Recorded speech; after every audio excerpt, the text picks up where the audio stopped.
मुझे डर क्या है? अब मुझे डर है कि लड़की को डराकर, लड़की को समझाकर, परिवार को डराकर, इसलिए शायद हमें जाने से वहां रोका जा रहा था कि हम ना मिले, हम ना अपनी बात, उनकी बात सुन पाए, ना कर पाए, कि जिसके लड़की को डरा के कल लड़के के फेवर में बयान दिलाए जाए कि मैं ही इसके साथ जाना चाहती थी। और इसका एक माहौल बनाने का काम कल से किया जा रहा है कि लड़का लड़की में प्रेम प्रसंग था, लड़का लड़की जो एक दूसरे को जानते थे, लड़की बड़ी है, लड़का छोटा है। ये सारी बातें कल से जो है वहीं आसपास के लोगों द्वारा, मीडिया का मैं धन्यवाद दूंगा इस महान मीडिया का, जिसमें बिल्कुल भी नैतिक चरित्र नहीं है, कमजोर वर्गों की बेटियों के चरित्र का दमन करते हुए।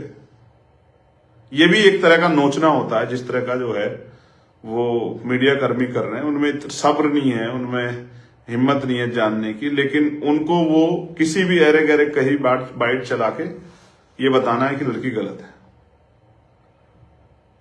हम कल से देख रहे थे, चाहे हाथरस और हाथरस में भी यही हुआ, मीडिया ने डिबेट करनी शुरू कर दी। मेरे आज भी याद है कुछ चैनल डिबेट करवा रहे थे और कह रहे थे कि फोन में उनपे कोई जानकारी नहीं थी कि उनके फोन में मैसेज मिले हैं, उनकी बातें होती थी, उनका ये होता था, उनका वो होता था।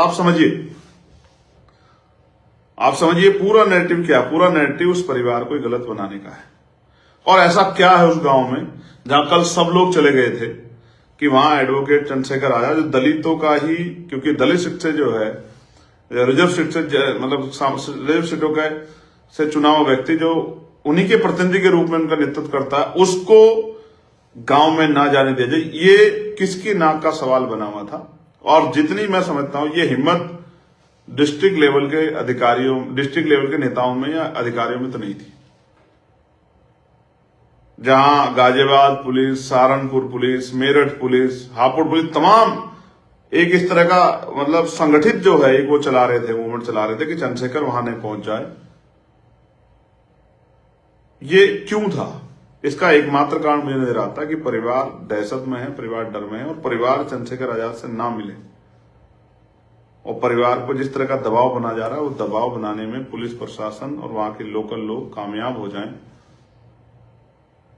मुझे ऐसा लगता है। इस गांव की हिस्ट्री के बारे में 2018 के आसपास की एक घटना हुई थी जिसमें दलितों के घर जलाए गए थे। ये भी इस गांव का इतिहास है। ये भी मुझे आज वहीं किसी सज्जन द्वारा बताया गया।